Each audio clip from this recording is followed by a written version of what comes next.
हाँ तो बच्चों, आज आपको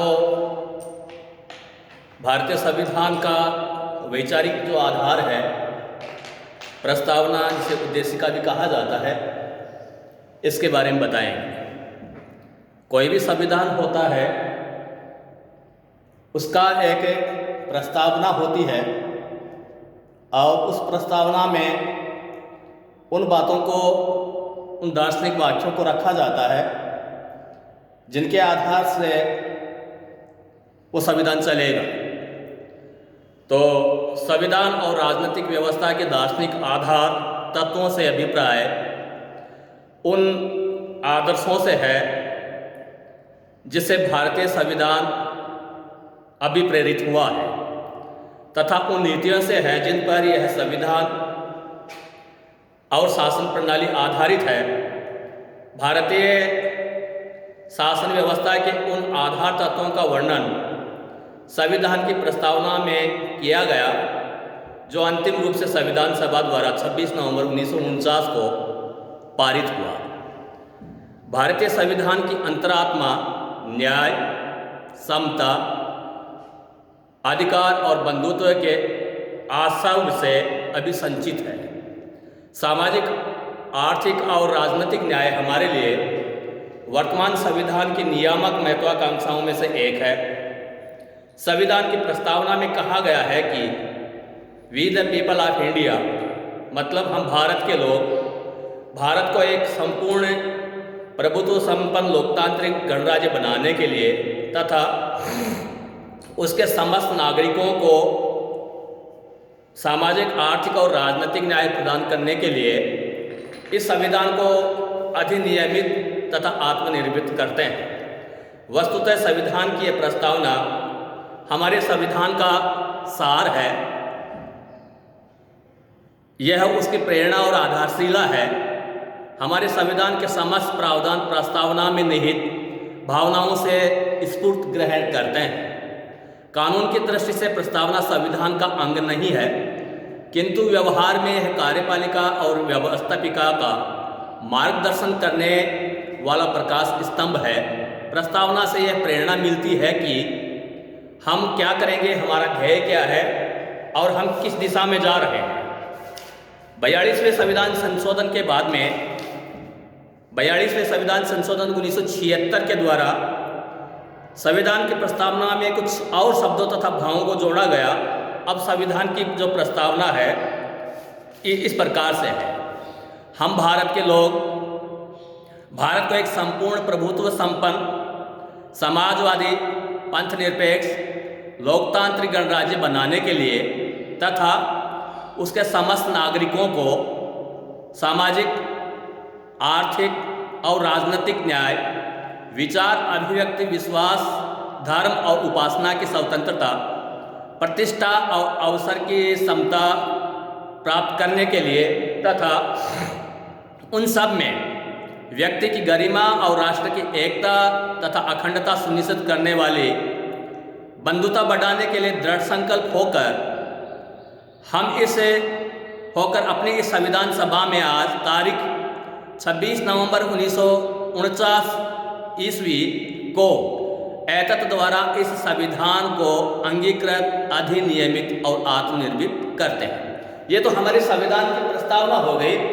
अब इस संविधान के प्रस्तावना के अगर व्याख्या की जाए तो हम इसको निम्न हिसाब से इसकी एक्सप्लेनेशन कर सकते हैं। डॉक्टर लक्ष्मीमल सिंघवी के अनुसार हमारे संविधान की आत्मा मीन्स प्रस्तावना में मनुष्य की सभ्यता के आधुनिक विकास क्रम का हृदय स्पंदन है।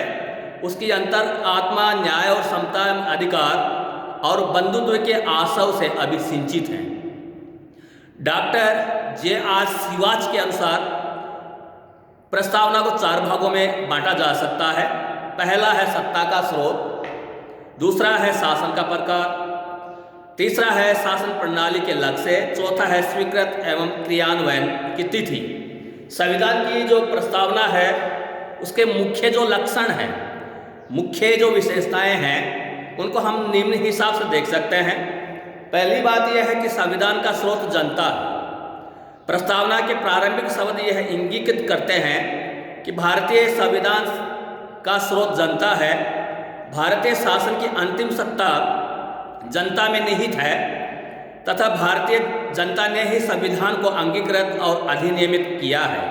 प्रस्तावना का सार यह बिंदु है कि हम भारत के लोग भारत के संविधान को अंगीकृत और आत्मनिर्पित करते हैं। संविधान के किसी भी प्रस्तावना में पृथक से यह इंगित नहीं किया गया है कि शासन की समूची शक्तियां जनता से प्राप्त हुई हैं। अतः प्रस्तावना द्वारा प्रभुसत्ता के अधिवास की समस्या के विवाद की समाप्ति कर दी गई है। इससे यह स्पष्ट होता है कि नया संविधान किसी बाह्य सत्ता ने आरोपित नहीं किया है और हम सब भारत के नागरिक हैं। अमेरिका की भांति भारतीय संविधान के निर्माण में राज्य के बजाय भारत की जनता का सर्वोपरि हाथ है। दूसरा, इसको इस हिसाब से देख सकते हैं कि शासन के उद्देश्य की घोषणा। प्रस्तावना में भारतीय शासन, कार्यपालिका, व्यवस्थापिका तथा न्यायपालिका के ध्येयों की स्पष्ट घोषणा की गई है।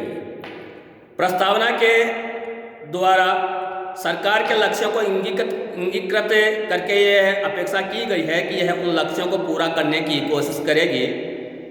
प्रस्तावना के अनुसार हमारे गणतंत्र के 4 प्रमुख उद्देश्य हैं, ध्येय हैं: न्याय, स्वतंत्रता, समता और बंधुत्व। संविधान के जनक इस बात से परिचित थे कि स्वाधीनता सिर्फ राजनीतिक नहीं होती है। राजनीतिक स्वाधीनता तो साधन मात्र है। जब तक भूख के भय से, अज्ञान के अंधकार से, आवास के अभाव से, बुनियादी यातनाओं, आतंक से, शोषण, अत्याचार, लाचारी और विवशता से इस देश के करोड़ों जनों को मुक्ति नहीं मिलेगी, तब तक राजनीतिक स्वाधीनता अधूरी स्वाधीनता ही रहेगी। इस कारण उन्होंने स्वतंत्रता, समता और बंधुत्व के सिद्धांतों पर भारतीय संविधान की नींव रखी। इसके बाद में हम देखते हैं कि प्रस्तावना में इस बात पर बल दिया गया है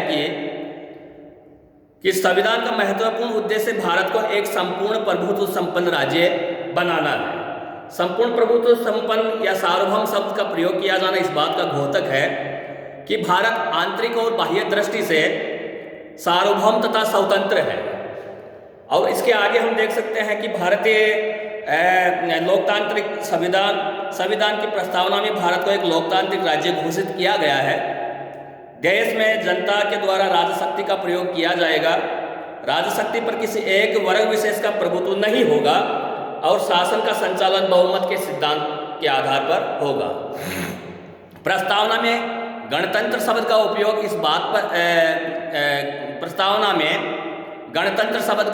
इस बात पर प्रभाव डालता है कि 2 प्रकार के लोकतांत्रिक की व्यवस्थाओं, वंशानुगत लोकतंत्र तथा लोकतंत्रीय गणतंत्र में से भारतीय संविधान के अंतर्गत लोकतंत्रीय गणतंत्र को ही अपनाया गया है।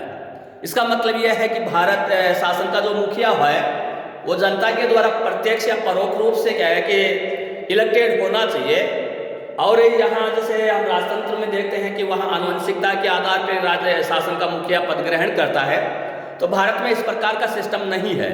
हमारे जो महामहिम का जब हम इलेक्शन करते हैं तो जनता अपने प्रतिनिधियों के माध्यम से भारत के महामहिम का चुनाव करती है। इसलिए भारत एक गणराज्य है।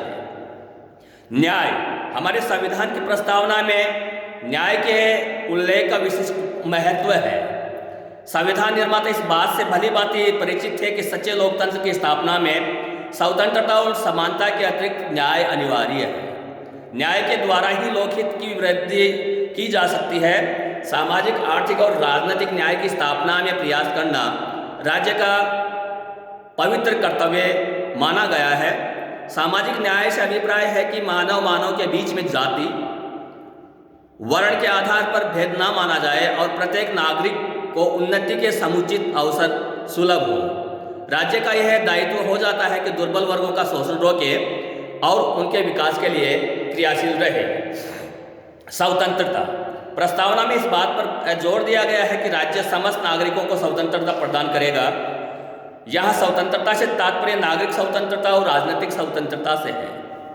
विचार, अभिव्यक्ति, भाषण, संघ बनाना, संपत्ति रखना आदि नागरिक स्वतंत्रताएं हैं। मतदान में भाग लेना, प्रतिनिधियों का चुनाव, निर्वाचन में खड़ा होना, सार्वजनिक पद पर नियुक्ति का अधिकार, सरकारी नीतियों की आलोचना करना आदि राजनीतिक स्वतंत्रताएं हैं। प्रस्तावना में भारतीय नागरिकों के व्यक्तित्व के विकास हेतु स्वतंत्रता का आश्वासन दिया गया। पंथनिरपेक्षता। पंथनिरपेक्ष राज्य किसी पंथ विशेष को प्रोत्साहन नहीं देता है और न ही किसी पंथ के साथ कठोरता का ही व्यवहार करता है। पंथनिरपेक्षता राज्य के अंतर्गत धर्म को नितांत व्यक्तिगत वस्तु समझा जाता है। संविधान की प्रस्तावना में धर्म और उपासना की पूर्ण स्वतंत्रता प्रदान करके धार्मिक अल्पसंख्यकों को कारगर संरक्षण प्रदान किया गया है। हमारा उद्देश्य भारत को एक पंथनिरपेक्ष राज्य बनाना है। समता से अभिप्राय है कि व्यक्ति अपने व्यक्तित्व के समुचित विकास के लिए प्रत्येक मनुष्य को समान अवसर उपलब्ध होना चाहिए। धन, जाति, वंश के आधार पर मनुष्य में अंतर नहीं किया जाना चाहिए। सभी नागरिकों को देश के शासन विधान में समान रूप से भाग लेना चाहिए। राष्ट्रीय एकता। प्रस्तावना में राष्ट्रीय एकता पर बल दिया गया है। भाषा आदि की विविधताएं होते हुए भी भारत एक राष्ट्र है। इस संबंध में प्रस्तावना का महत्व इसलिए अधिक हो जाता है कि इसमें दो विशेष आधारों पर बल दिया है जिनके माध्यम से राष्ट्र की एकता सुदृढ़ होती है। पहली प्रस्तावना में व्यक्ति की प्रतिष्ठा तथा महत्व पर बल दिया है। व्यक्ति को लोकतंत्र की एक महत्वपूर्ण इकाई मानते हुए राष्ट्रीय एकता को एक महत्वपूर्ण आधार माना गया है। राष्ट्रीय स्वाभिमान की भावना की जागृति व्यक्ति के स्वाभिमान की भावना से संबंधित है, परंतु यह व्यक्ति के स्वाभिमान की भावना राज्य एवं समाज में उसको महत्व को स्वीकार करने पर निर्भर है। यदि राज्य तथा समाज में व्यक्ति को उसकी उचित प्रतिष्ठा तथा अधिकार प्राप्त हैं, यह स्वाभाविक है कि प्रत्येक नागरिक में के रूप में देश के प्रति उसकी आस्था बनी रहेगी और उसके फलस्वरूप राष्ट्रीय भावना तथा एकता दृढ़ होगी। द्वितीय, यह माना जाता है कि समाज तथा राज्य द्वारा व्यक्ति की प्रतिष्ठा एवं अधिकारों की स्वीकृति राज्य तथा समाज में नागरिकों के मुख्य बंधुत्व या स्नेह की भावना प्रज्वलित होगी, जिससे राष्ट्रीय एकता दृढ़ होगी। इस प्रकार प्रस्तावना में निहित इन दो आधारों पर संविधान निर्माताओं ने राष्ट्रीय एकता को दृढ़ बनाने का आश्वासन दिया है। तो बच्चों, आज इतना ही, बाकी कल देखते हैं।